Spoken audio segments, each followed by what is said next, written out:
नमस्कार। प्रस्तुत है मोहन राकेश जी द्वारा लिखा हुआ नाटक आषाढ़ का एक दिन। इस नाटक के नायक कालिदास और नायिका जो कि कालिदास की प्रेमिका भी है मल्लिका के माध्यम से मोहन राकेश जी ने यह स्पष्ट करने का प्रयत्न किया है कि केवल भावनात्मक प्रेम का आश्रय लेकर मनुष्य जीवन के यथार्थ से अलग नहीं रह सकता। अगर संसार में मनुष्य को जीवन जीना है तो केवल भावनाओं के सहारे नहीं जी सकता, बल्कि उसकी कुछ भौतिक आवश्यकताएं भी होती हैं और उसको पूरा करने के लिए उसे यथार्थ के धरातल पर आना पड़ता है। बेसिकली इस नाटक की बात करें तो इसका जो पात्र है कालिदास, वो एक ऐतिहासिक कैरेक्टर है जो कि मेघदूत का लेखक है। उसको आधार मानकर मोहन राकेश जी ने ये नाटक लिखा है। तो नाटक स्टार्ट करने से पहले एक बार हम इनके पात्रों का परिचय ले लेते हैं ताकि नाटक समझने में थोड़ी सी आसानी हो। अंबिका गांव की वृद्ध महिला और मल्लिका की माँ है। मल्लिका अंबिका की पुत्री और कालिदास की प्रेमिका है। कालिदास कवि और मल्लिका का प्रेमी है। दंतुल राजपुरुष है। मातुल कवि कालिदास का मामा। निक्षेप और विलोम ये दोनों गांव के ही पुरुष हैं। रंगिनी और संगिनी नागरी हैं, यानी शहर से आई हुई हैं। अनुस्वार और अनुनासिक ये दो अधिकारी हैं।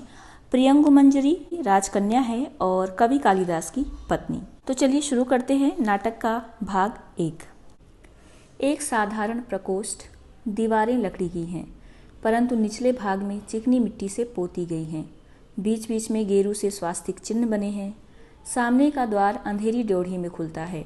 उसके दोनों ओर छोटे छोटे ताक हैं जिनमें मिट्टी के बुझे हुए दिए रखे हैं। बाईं ओर का द्वार दूसरे प्रकोष्ठ में जाने के लिए है। द्वार खुला होने पर उस प्रकोष्ठ में बिछे तल्प का एक कोना ही दिखाई देता है। द्वारों के किवाड़ भी मिट्टी से पोते गए हैं और उन पर गेरू और हल्दी से कमल तथा शंख बनाए गए हैं। दाईं ओर बड़ा सा झरोखा है जहाँ से बीच बीच में बिजली कौंधती दिखाई देती है। प्रकोष्ठ में एक और चूल्हा है। आसपास मिट्टी और कांसे के बर्तन सहेज कर रखे हैं। दूसरी ओर झरोखे से कुछ हटकर 3-4 बड़े बड़े कुंभ रखे हैं जिन पर कालिख और काई जमी है। उन्हें कुशा से ढककर ऊपर पत्थर रख दिया गया है।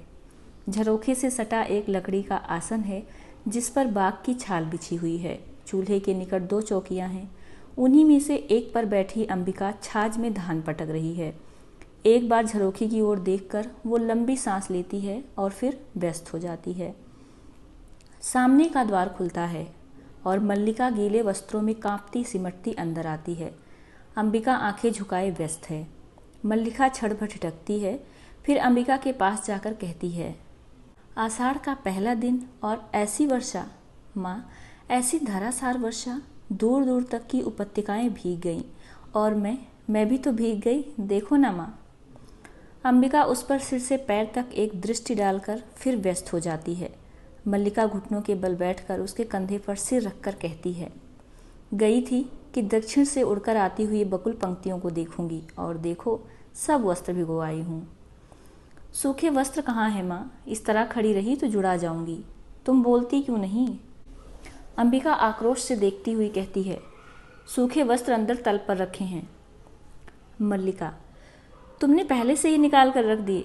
तुम्हें पता था मैं भीग जाऊंगी और मैं जानती थी तुम चिंतित होगी, परंतु माँ, मुझे भीगने का तनिक खेद नहीं। भीगती नहीं तो आज मैं वंचित रह जाती। चारों ओर दुआरे मेघ घिराए थे। मैं जानती थी वर्षा होगी, फिर भी मैं घाटी की पगडंडी पर नीचे नीचे उतरती गई। एक बार मेरा अंशुक भी हवा ने उड़ा दिया, फिर बूंदें पड़ने लगी। वस्त्र बदल लूँ, फिर आकर तुम्हें बताती हूँ। वह बहुत अद्भुत अनुभव था माँ, बहुत अद्भुत।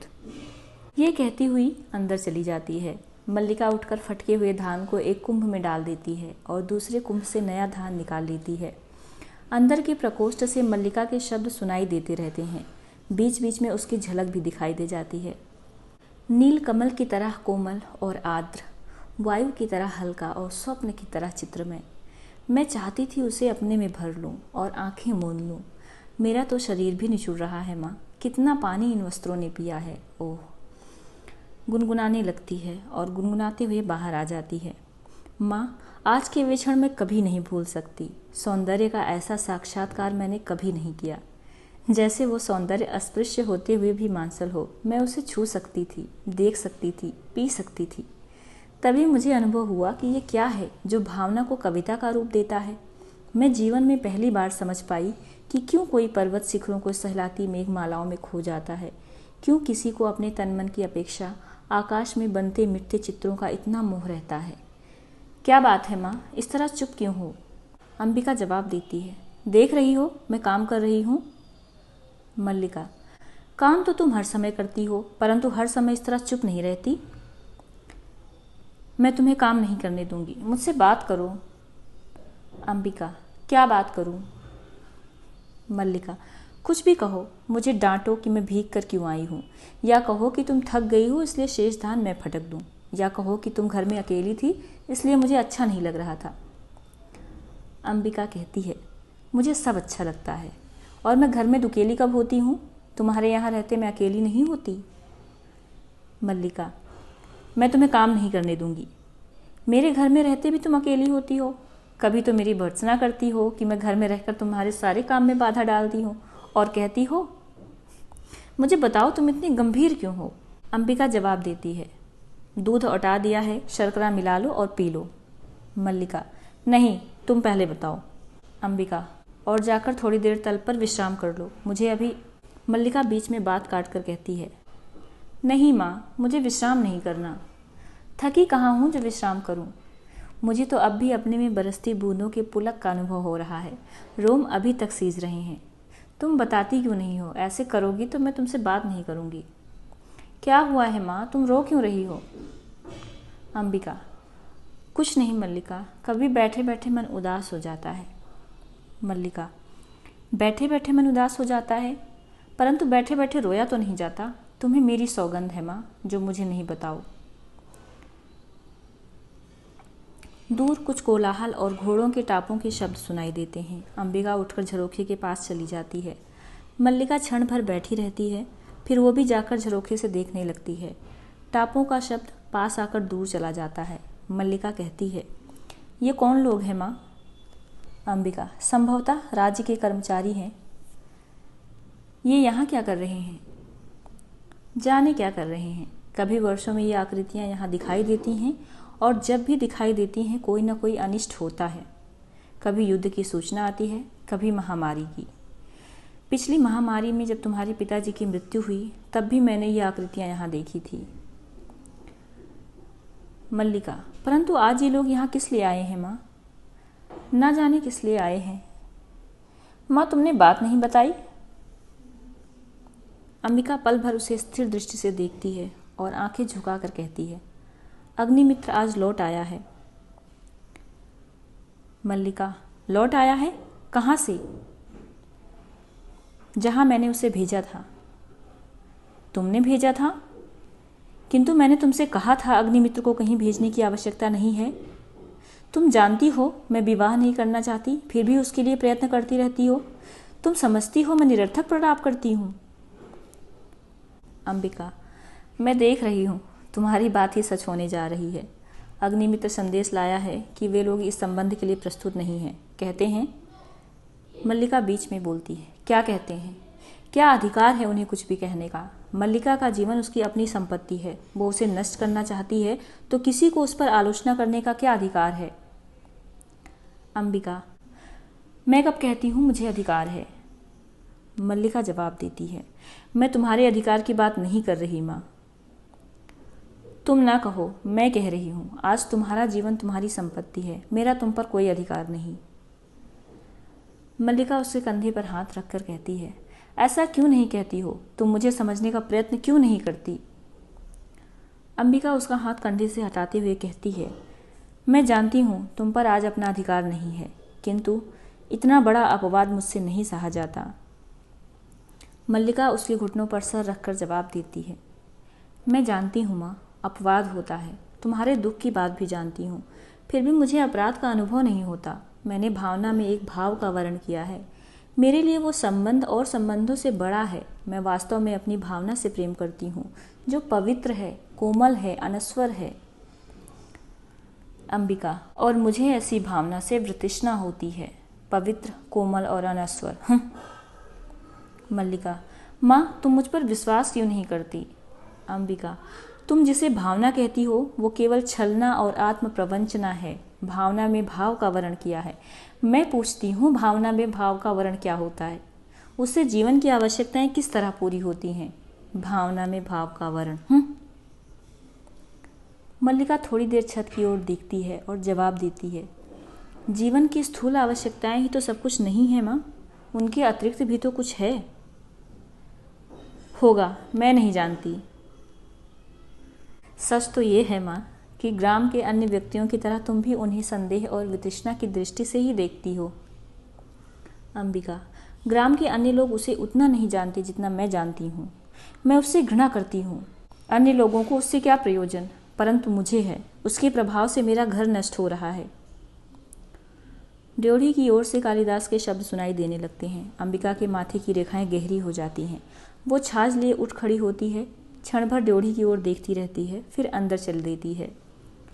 मल्लिका, ठहरो माँ, तुम क्यों चल दी? अंबिका कहती है, माँ का जीवन भावना नहीं कर्म है, उसे घर में बहुत कुछ करना है। कालिदास एक हरिण शावक को बाहों में लिए पुचकारता हुआ आता है। हरिण शावक के शरीर से लहू टपक रहा है। कालिदास कहता है, हम जिएंगे हरिण शावक, जिएंगे ना। एक बाण से आहत होकर हम प्राण नहीं देंगे। हमारा शरीर कोमल है तो क्या हुआ, हम पीड़ा सह सकते हैं। एक बाण प्राण ले सकता है तो उंगलियों का कोमल स्पर्श प्राण दे भी तो सकता है। हमें नए प्राण मिल जाएंगे। हम कोमल आस्तरण पर विश्राम करेंगे। हमारे अंगों पर घृत का लेप होगा। हम कल फिर वनस्थली में घूमेंगे, कोमल दूर्वा खाएंगे। खाएंगे ना। मल्लिका अपने को सहेज कर द्वार की ओर आती है और कहती है, ये आहत हरिण शावक, यहाँ ऐसा कौन व्यक्ति है जिसने इसे आहत किया? क्या दक्षिण की तरह यहाँ भी? कालिदास, आज ग्राम प्रदेश में कई नई आकृतियाँ देख रहा हूँ। राज्य के कुछ कर्मचारी आए हैं। हरिण शावक को वक्ष से सटाकर थपथपाते हुए कहता है, हम सोएंगे। हाँ, हम थोड़ी देर सो लेंगे तो हमारी पीड़ा दूर हो जाएगी, परंतु उससे पहले हमें थोड़ा दूध पी लेना है। मल्लिका, थोड़ा दूध हो तो किसी भाजन में ले आओ। माँ ने दूध औटा कर रखा है, देखती हूँ। अभी अभी 2-3 कर्मचारियों को हमने घोड़ों पर जाते देखा है। माँ कहती हैं कि जब ये लोग आते हैं कोई न कोई अनिष्ट होता है। वर्षा के रोमांच के बाद मुझे यह सब बहुत विचित्र लगा। कालिदास हरिण शावक को बाहों में झुलाते हुए कहता है, हम पहले से सुखी हैं। हमारी पीड़ा धीरे धीरे दूर हो रही है। हम स्वस्थ हो रहे हैं। न जाने इसके रुई जैसे कोमल शरीर में उससे बाढ़ छोड़ते बना कैसे। ये कुलांच भरता मेरी गोद में आ गया। मैंने कहा, तुझे वहाँ ले चलता हूँ जहाँ तुझे अपनी माँ की सी आंखें और उसका सा स्नेह मिलेगा। मल्लिका, सच? माँ आज बहुत रुष्ट हैं। माँ को अनुमान हो गया होगा कि वर्षा में मैं तुम्हारे साथ थी, नहीं तो इस तरह भीग कर ना आती। माँ को अपवाद की बहुत चिंता रहती है। कालिदास, मुझे दूध दे दो और इसे बाहों में ले लो। दूध का भाजन उसके हाथ से ले लेता है। मल्लिका हरिण शावक को बाहों में लेकर उसका मुंह दूध की तरफ कर देती है। कालिदास भाजन को उसके और निकट लाता हुआ कहता है, हम दूध नहीं पिएंगे। नहीं, हम ऐसा हट नहीं करेंगे। हम दूध अवश्य पिएंगे। ऐसे राजपुरुष दंतुल ड्योढ़ी से आकर द्वार के पास रुक जाता है। क्षण भर वो उन्हें देखता रहता है। कालिदास हरिण का मुंह दूध से मिला देता है। दंतुल निकट आकर कहता है, दूध पिलाकर इसके मांस को और कोमल कर लेना चाहते हो? कालिदास और मल्लिका चौंक कर उसे देखते हैं। मल्लिका हरिण शावक को लेकर थोड़ा पीछे हट जाती है। कालिदास दूध का भाजन आसन पर रखते हुए कहता है, जहाँ तक मैं जानता हूँ हम लोग परिचित नहीं हैं। तुम्हारा एक अपरिचित के घर आने का साहस कैसे हुआ? दंतुल एक बार मल्लिका को देखता है, फिर कालिदास की ओर देखकर कहता है, कैसी आकस्मिक बात है कि ऐसा ही प्रश्न मैं तुमसे पूछना चाहता था। हमारा कभी का परिचय नहीं, फिर भी मेरे बाण से आहत हरिण को उठा ले आने में तुम्हें संकोच नहीं हुआ? ये तो कहो कि द्वार तक रक्त बिंदुओं के चिन्ह बने हैं, अन्यथा इन बादलों से घिरे दिन में मैं तुम्हारा अनुसरण कर पाता? कालिदास, देख रहा हूँ कि तुम इस प्रदेश के निवासी नहीं हो। दंतुल व्यंग्यात्मक हंसी में हंसता हुआ कहता है, मैं तुम्हारी दृष्टि की प्रशंसा करता हूँ। मेरी वेशभूषा ही इस बात का परिचय देती है कि मैं यहाँ का निवासी नहीं हूँ। कालिदास, मैं तुम्हारी वेशभूषा को देखकर नहीं कह रहा। दंतुल, तो क्या मेरे ललाट की रेखाओं को देखकर जान पड़ता है चोरी के अतिरिक्त सामुद्रिक का भी अभ्यास करते हो? मल्लिका चोट खाई हुई सी आगे आती है और कहती है, तुम्हें ऐसा लांछन लगाते लज्जा नहीं आती? दंतुल, क्षमा चाहता हूँ देवी, परंतु ये हरिण शावक जिसे बाहों में लिए हैं मेरे बाण से आहत हुआ है, इसलिए ये मेरी संपत्ति है। मेरी संपत्ति मुझे लौटा तो देंगी? कालिदास, इस प्रदेश में हरिणों का आखेट नहीं होता राजपुरुष। तुम बाहर से आए हो, इसलिए इतना ही पर्याप्त है कि हम इसके लिए तुम्हें अपराधी ना माने।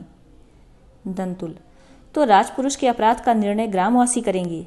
ग्रामीण युवक, अपराध और न्याय का शब्दार्थ भी जानते हो? कालिदास, शब्द और अर्थ राजपुरुषों की संपत्ति है, जानकर आश्चर्य हुआ। दंतुल, समझदार व्यक्ति जान पड़ते हो, फिर भी ये नहीं जानते हो कि राजपुरुषों के अधिकार बहुत दूर तक जाते हैं। मुझे देर हो रही है, यह हरिण शावक मुझे दे दो। कालिदास, यह हरिण शावक इस पार्वत्य भूमि की संपत्ति है राजपुरुष, और इसी पार्वत्य भूमि के निवासी हम इसके सजातीय हैं। तुम ये सोचकर भूल कर रहे हो कि हम इसे तुम्हारे हाथ में सौंप देंगे। मल्लिका, इसे अंदर ले जाकर तल पर या किसी आस्तरण पर। अंबिका सहसा अंदर से आती हुई कहती है, इस घर के तल्प और आस्तरण हरिण शावकों के लिए नहीं है। मल्लिका, तुम देख रही हो माँ? अंबिका, हाँ देख रही हूँ, इसीलिए तो कह रही हूँ। तल्प और आस्तरण मनुष्यों के सोने के लिए हैं, पशुओं के लिए नहीं। इसे मुझे दे दो मल्लिका, इसके लिए मेरी बाहों का आस्तरण ही पर्याप्त होगा। मैं इसे घर ले जाऊंगा। दंतुल, और राजपुरुष दंतुल तुम्हें ले जाते देखता रहेगा? कालिदास, ये राजपुरुष की रुचि पर निर्भर करता है।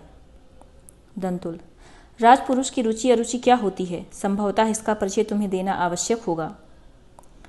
कालिदास बाहर जाता है, केवल उसका शब्द ही सुनाई देता है, संभवतः। दंतुल तलवार की मूठ पर हाथ रखे उसके पीछे जाना चाहता है। मल्लिका शीघ्रता से द्वार के सामने खड़ी हो जाती है और कहती है, ठहरो राजपुरुष, हरिण शावक के लिए हट मत करो। तुम्हारे लिए प्रश्न अधिकार का है, उनके लिए संवेदना का। कालिदास निशस्त्र होते हुए भी तुम्हारे शस्त्र की चिंता नहीं करेंगे। दंतुल, कालिदास, तुम्हारा अर्थ है कि मैं जिनसे हरिण शावक के लिए तर्क कर रहा था वे कवि कालिदास हैं? मल्लिका, हाँ हाँ, परंतु तुम कैसे जानते हो कि कालिदास कवि हैं? दंतुल, कैसे जानता हूँ? उज्जैनी की राज्य का प्रत्येक व्यक्ति ऋतुसंहार के लेखक कवि कालिदास को जानता है। मल्लिका, उज्जैनी की राज्यसभा का प्रत्येक व्यक्ति उन्हें जानता है। दंतुल, सम्राट ने स्वयं ऋतुसंहार पढ़ा और उसकी प्रशंसा की है, इसीलिए आज उज्जैनी का राज्य ऋतुसंहार के लेखक का सम्मान करना और उन्हें राजकवि का आसन देना चाहता है। आचार्य वरुरुचि इसी उद्देश्य से उज्जैनी से यहाँ आए हैं। मल्लिका स्तंभित होती हुई कहती है, उज्जैनी का राज्य उन्हें सम्मान देना चाहता है, राजकवि का आसन। दंतुल, मुझे खेद है, मैंने उनके साथ अशिष्टता का व्यवहार किया, मुझे जाकर उनसे क्षमा मांगनी चाहिए।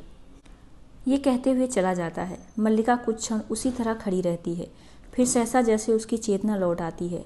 अंबिका इस बीच दूध का भाजन उठाकर कोने में रख देती है। जिस पात्र में पहले दूध रखा था उसे देखती है, उसमें जो दूध शेष है उसे एक छोटे पात्र में डालकर शक्कर मिलाने लगती है। हाथ ऐसे अस्थिर हैं जैसे वो अंदर ही अंदर बहुत उत्तेजित हो। मल्लिका निचला ओंठ दांतों में दबाए दौड़कर उसके निकट आती है और कहती है, तुमने सुना माँ, राज्य उन्हें राजकवि का आसन देना चाहता है। अंबिका, गीले वस्त्र मैंने सूखने के लिए फैला दिए हैं, थोड़ा सा दूध शेष है, इसमें शर्करा मिला दी है। मल्लिका, तुमने सुना नहीं माँ, राजपुरुष क्या कह रहा था? अंबिका, दूध पी लो, आशा करती हूँ कि अब यहाँ किसी और का आतिथ्य नहीं होगा। मल्लिका, आतिथ्य? मैं चाहती हूँ आज इस घर में सारे संसार का आतिथ्य कर सकूँ। तुम्हें इस दूध से नहला दूँ माँ। अंबिका, मैं दूध से बहुत नहा चुकी हूँ।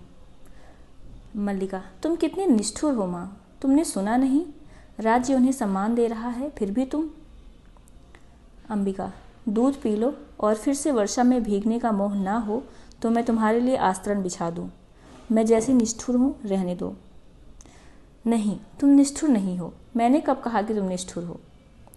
अंबिका, नहीं, तुमने नहीं कहा, दूध पी लो। मल्लिका, माँ, तुम सोच सकती हो आज मैं कितनी प्रसन्न हूँ। मेरे पास कुछ सोचने की शक्ति नहीं है, अब उठ जाने दो, मुझे बहुत काम है। मल्लिका, नहीं, उठो नहीं, इसी तरह बैठी रहो, राज्य उन्हें सम्मान दे रहा है माँ, उन्हें राजकवि का आसन प्राप्त होगा।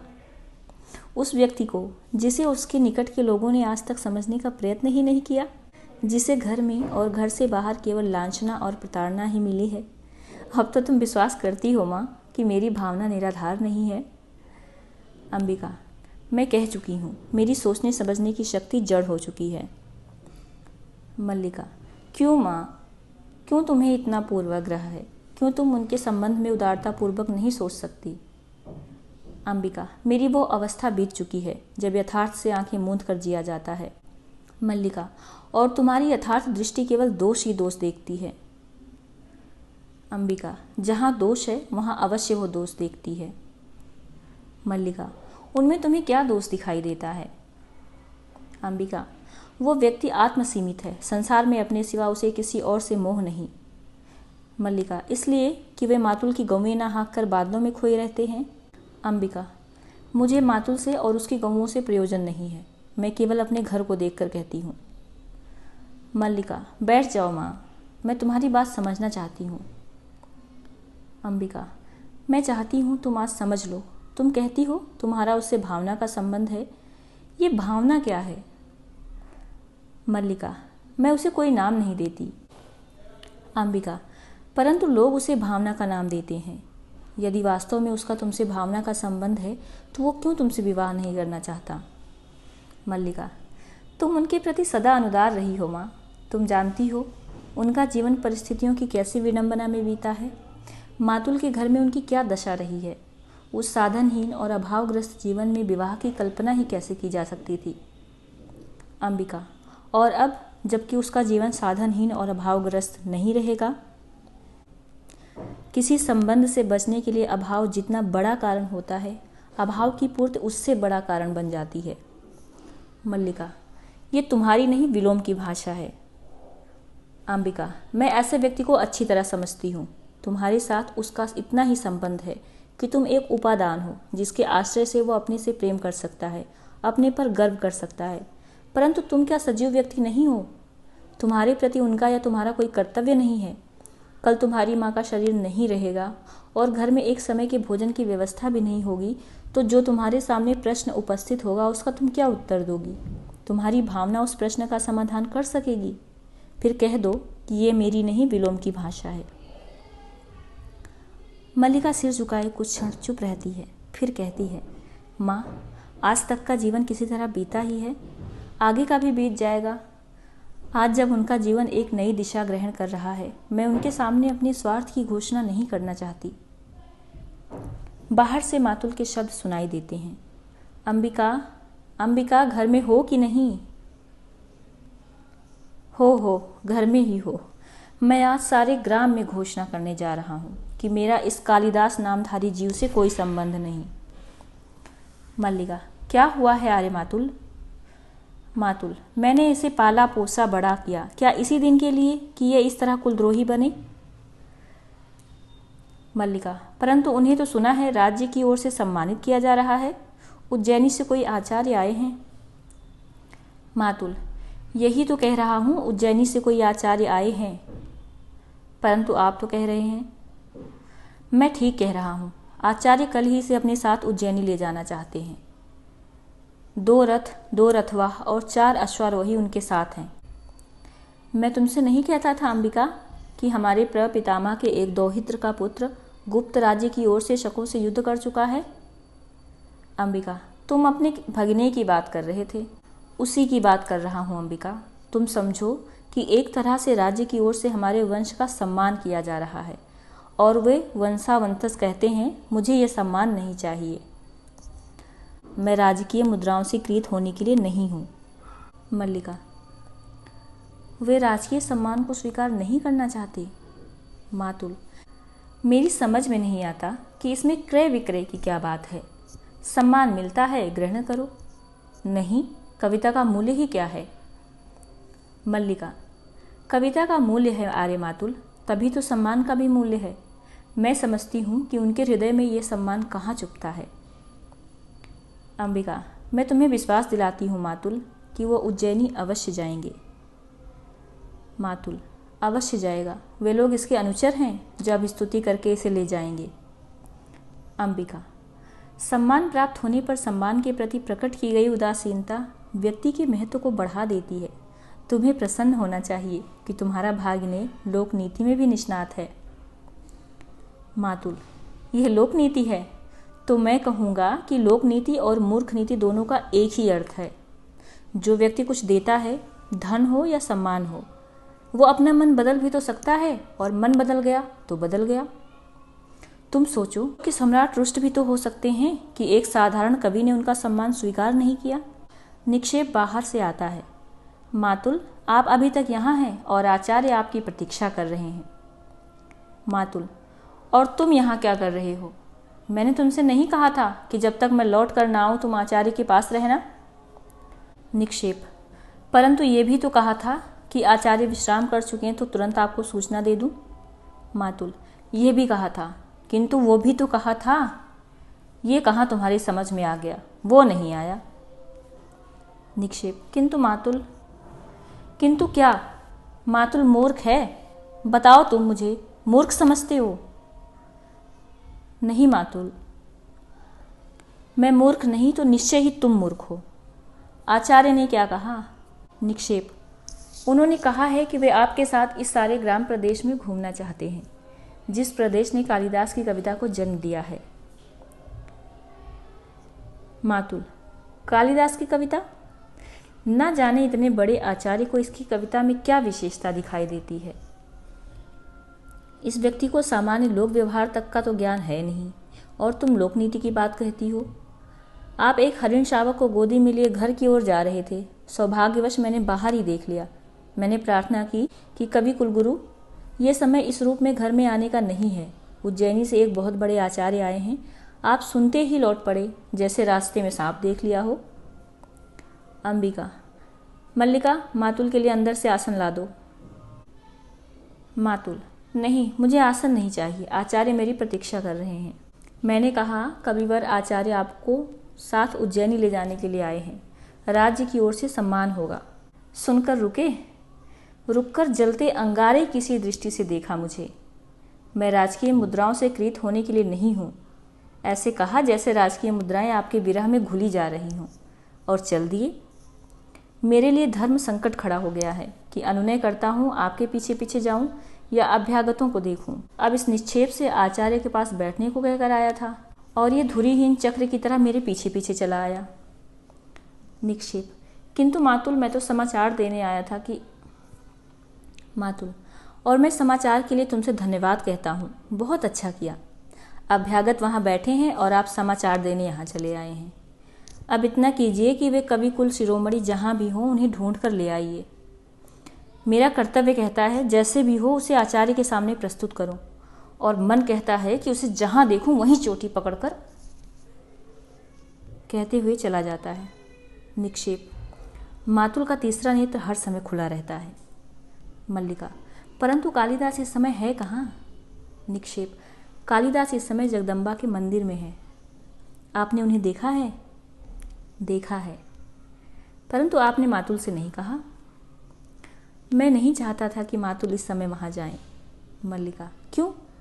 क्या आप नहीं चाहते कि कालिदास? निक्षेप, मैं चाहता हूँ कि कालिदास उज्जैनी अवश्य जाएं। इसीलिए मैंने मातुल का इस समय उनके पास जाना उचित नहीं समझा। मातुल को अपने मुँह के शब्द सुनने में ऐसा रस प्राप्त होता है कि वे बोलते ही जाते हैं, परिस्थितियों को समझना नहीं चाहते। कालिदास हट कर रहे हैं कि जब तक उज्जैनी से आए अतिथि लौट नहीं जाते वे जगदम्बा के मंदिर में ही रहेंगे, घर नहीं जाएंगे। अंबिका, कैसी विक्षणता है? निक्षेप, विक्षणता? अंबिका, विक्षणता ही तो है। निक्षेप, इसमें विक्षणता की क्या बात है अंबिका? अंबिका, राज्य कवि का सम्मान करना चाहता है। कवि सम्मान के प्रति उदासीन जगदम्बा के मंदिर में साधन निरत है। राज्य के प्रतिनिधि मंदिर में आकर कवि की अभ्यर्थना करते हैं। कवि धीरे धीरे आंखें खोलता है। इतना बड़ा नाटक करना विक्षणता नहीं है। निक्षेप, कालिदास नाटक नहीं कर रहे हैं अंबिका। मुझे विश्वास है कि उन्हें राजकीय सम्मान का मोह नहीं है। वे सचमुच इस पर्वत भूमि को छोड़कर नहीं जाना चाहते। मातुल का या किसी का भी आग्रह उनका हट नहीं छुड़ा सकता। केवल एक व्यक्ति है जिसके अनुरोध से संभव है वे ये हट छोड़ दें। अंबिका निक्षेप की अर्थदृष्टि को समझ जाती है और कहती है, हमारे घर में किसी को उसके हट छोड़ने या ना छोड़ने से कोई प्रयोजन नहीं है। थाली लेकर चूल्हे के निकट जाती है और उन दोनों की ओर पीठ किए अपने को व्यस्त करने का प्रयत्न करती है। निक्षेप, कालिदास अपनी भावुकता में भूल रहे हैं कि वे इस अवसर का तिरस्कार करके बहुत कुछ खो बैठेंगे। योग्यता एक चौथाई व्यक्तित्व का निर्माण करती है, शेष पूर्ति प्रतिष्ठा द्वारा होती है। कालिदास को राजधानी अवश्य जाना चाहिए। अंबिका, तो उसमें बाधा क्या है? निक्षेप, मैंने अनुभव किया है कि उनके हठ के मूल में कहीं गहरी कटुता की रेखा है। मल्लिका, मैं जानती हूँ वो रेखा कहाँ है। कुछ समय पहले एक राजपुरुष से उनका सामना हो चुका है। निक्षेप, उस कटुता को केवल तुम ही दूर कर सकती हो मल्लिका, अवसर किसी की प्रतीक्षा नहीं करता। कालिदास यहाँ से नहीं जाते हैं तो राज्य की कोई हानि नहीं होगी, राजकवि का आसन रिक्त नहीं रहेगा, परंतु कालिदास जो आज हैं जीवन भर वही रहेंगे, एक स्थानीय कवि। जो लोग आज ऋतु संहार की प्रशंसा कर रहे हैं वे भी कुछ दिनों में उन्हें भूल जाएंगे। मल्लिका, नहीं, उन्हें इस सम्मान का तिरस्कार नहीं करना चाहिए। ये सम्मान उनके व्यक्तित्व का है, उन्हें अपने व्यक्तित्व को उसके अधिकार से वंचित नहीं करना चाहिए। चलिए, मैं आपके साथ जगदम्बा के मंदिर में चलती हूँ। अंबिका गुस्से में कहती है। मल्लिका। मल्लिका, माँ। अंबिका, मुझे एक बाहर के व्यक्ति के सामने कहना होगा कि मैं इस समय तुम्हारे वहाँ जाने के पक्ष में नहीं हूँ। निक्षेप, निक्षेप बाहर का व्यक्ति नहीं है अंबिका। मल्लिका, यह एक महत्वपूर्ण क्षण है माँ, मुझे इस समय अवश्य जाना चाहिए। आइए आर्य निक्षेप। बिना अंबिका की ओर देखे बाहर को चल देती है। अंबिका की आंखों में क्रोध की लहर उठती है जो पराजय के भाव में बदल जाती है। निक्षेप अंबिका के भाव को लक्ष्य करता क्षण भर रुकता है और क्षमा प्रार्थना करता हुआ मल्लिका के पीछे चला जाता है। अंबिका कुछ क्षण आंखें मूंदे खड़ी रहती है, फिर घर की वस्तुओं को एक एक करके देखती है और जैसे टूटी सी चौकी पर बैठकर थाली के चावलों को मसलने लगती है। आंखों में आंसू उमड़ आते हैं जिन्हें वह आंचल से पोंछ लेती है। प्रकाश कम हो रहा है। अंबिका के कंठ में रुधा सा स्वर निकलता है। भावना, ओह। आंचल में मुंह छुपा लेती है। प्रकाश कुछ और क्षीण हो जाता है। तभी डोढ़ी के अंधेरे में अग्निकाष्ठ की लौ चमकती है। विलोम अग्निकाष्ठ हाथ में लिए बाहर से आता है। अंबिका को इस तरह बैठे देखकर क्षण भर रुकता है, फिर उसके पास जाकर कहता है, घिरे हुए मेघों ने आज असमय अंधकार कर दिया है, या तुम्हें समय का ज्ञान नहीं रहा अंबिका?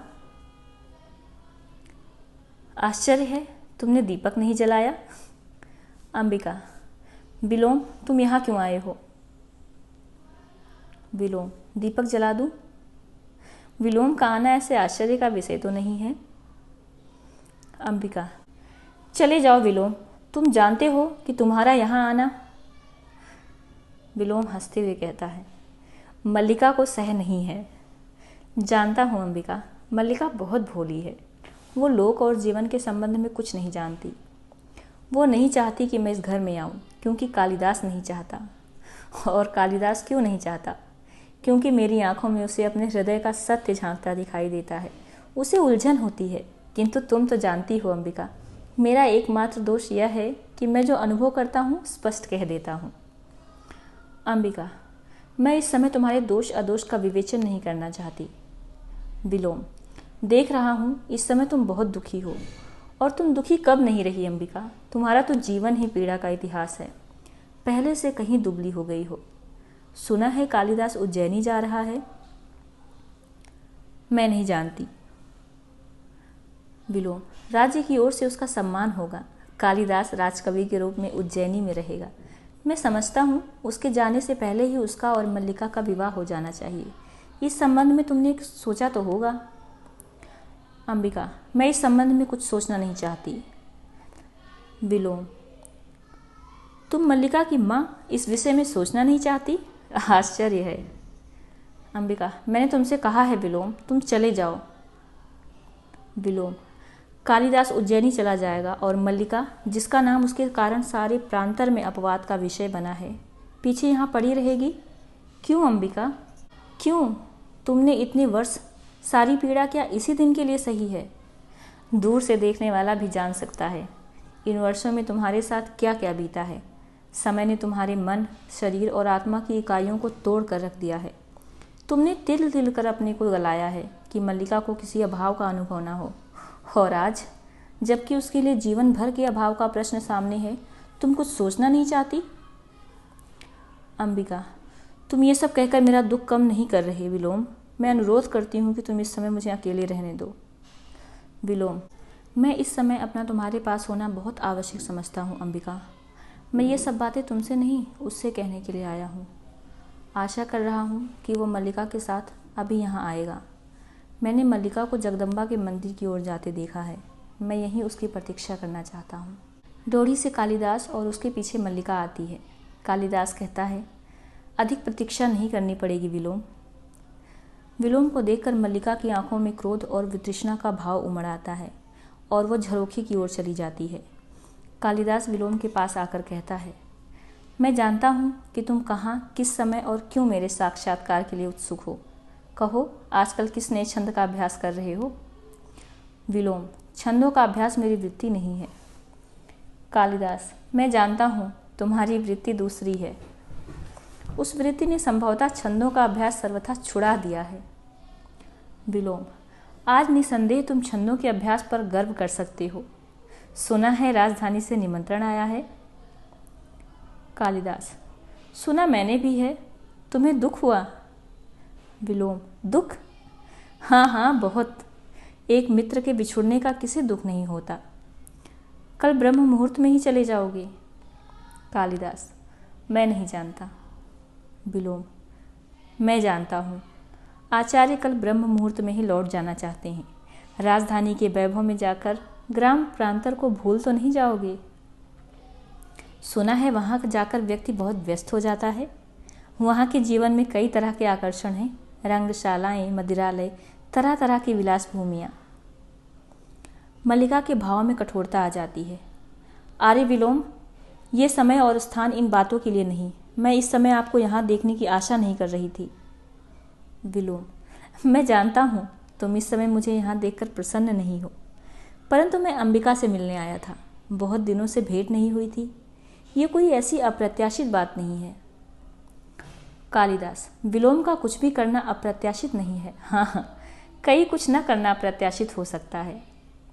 विलोम, ये वास्तव में प्रसन्नता का विषय है कालिदास, कि हम दोनों एक दूसरे को इतनी अच्छी तरह समझते हैं। निसंदेह मेरे स्वभाव में ऐसा कुछ नहीं है जो तुमसे छिपा हो। विलोम क्या है? एक असफल कालिदास और कालिदास एक सफल विलोम। हम कहीं एक दूसरे के बहुत निकट पड़ते हैं। कालिदास, निसंदेह सभी विपरीत एक दूसरे के बहुत निकट पड़ते हैं। विलोम, अच्छा है, तुम इस सत्य को स्वीकार करते हो। मैं उस निकटता के अधिकार से तुमसे एक प्रश्न पूछना चाहता हूँ। संभव है फिर कभी तुमसे बात करने का अवसर ही प्राप्त ना हो। एक दिन का व्यवधान तुम्हें हमसे बहुत दूर कर देगा ना। कालिदास, वर्षों का व्यवधान भी विपरीत को विपरीत से दूर नहीं करता। मैं तुम्हारे प्रश्न सुनने के लिए उत्सुक हूँ। विलोम, मैं जानना चाहता हूँ कि तुम अभी तक वही कालिदास हो ना। कालिदास, मैं तुम्हारा अभिप्राय नहीं समझा। विलोम, मेरा अभिप्राय है कि तुम अभी तक वही व्यक्ति हो ना जो कल तक थे। मल्लिका गुस्से में कहती है, आर्य विलोम, मैं इस प्रकार की अनर्गलता क्षम्य नहीं समझती। विलोम, अनर्गलता? इसमें अनर्गलता क्या है? मैं बहुत सार्थक प्रश्न पूछ रहा हूँ। क्यों कालिदास, मेरा प्रश्न सार्थक नहीं है? क्यों अंबिका? अंबिका, मैं इस संबंध में कुछ नहीं जानती और ना ही जानना चाहती हूँ। अंदर जाने लगती है। विलोम, ठहरो अंबिका।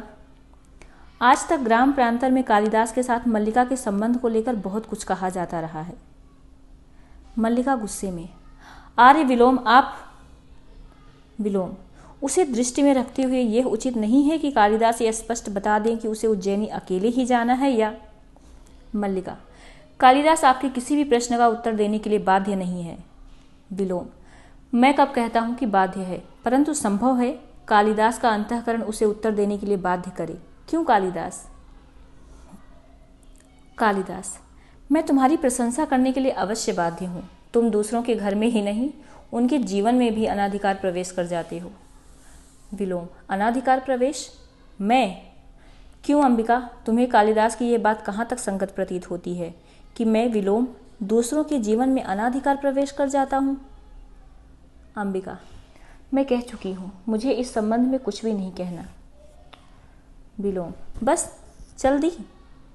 अच्छा कालिदास, तुम ही बताओ, तुम्हें अपनी ये बात कहाँ तक संगत प्रतीत होती है? मैंने किसके जीवन में अनाधिकार प्रवेश किया है? चलो ग्राम प्रांतन में चलकर किसी से पूछ लो। तो तुम अपने अंतःकरण से भी प्रश्न का उत्तर देने के लिए बाध्य नहीं हो, संभवतः प्रश्न ही ऐसा है।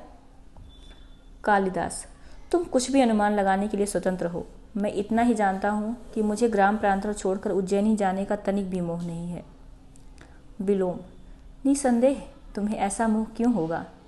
साधारण व्यक्ति को हो सकता है, तुम्हें क्यों होगा? परंतु मैं केवल इतना जानना चाहता था कि यदि ऐसा हो, क्षण भर के लिए स्वीकार कर लिया जाए कि तुम जाने का निश्चय कर लो, तो उस स्थिति में क्या यह उचित नहीं है कि मल्लिका उसके और कालिदास के बीच में आकर कहती है, आर्य विलोम, आप अपनी सीमा से आगे जाकर बात कर रहे हैं। मैं बच्ची नहीं हूँ, अपना भला बुरा सब समझती हूँ। आप संभवतः यह अनुभव नहीं कर रहे हैं कि आप यहाँ इस समय एक अनचाहे अतिथि के रूप में उपस्थित हैं। विलोम, यह अनुभव करने की मैंने आवश्यकता नहीं समझी। तुम मुझसे घृणा करती हो, मैं जानता हूँ, परंतु मैं तुमसे घृणा नहीं करता। मेरे यहाँ होने के लिए इतना ही पर्याप्त है। और एक बात कालिदास से भी करना चाहता था।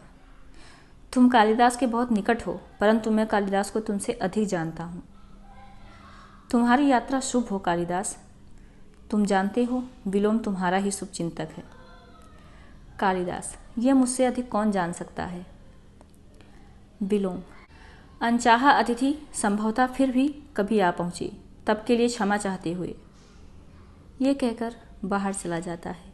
मल्लिका, फिर उदास हो गए? देखो तुम मुझे वचन दे चुके हो। कालिदास, फिर एक बार सोचो मल्लिका, प्रश्न सम्मान और राज्याश्रय स्वीकार करने का नहीं है, उससे कहीं बड़ा एक प्रश्न मेरे सामने है। मल्लिका, और वो प्रश्न मैं हूँ ना? यहाँ बैठो, तुम मुझे जानते हो ना? तुम समझते हो कि तुम इस अवसर को ठुकरा कर यहाँ रह जाओगे तो मुझे सुख होगा?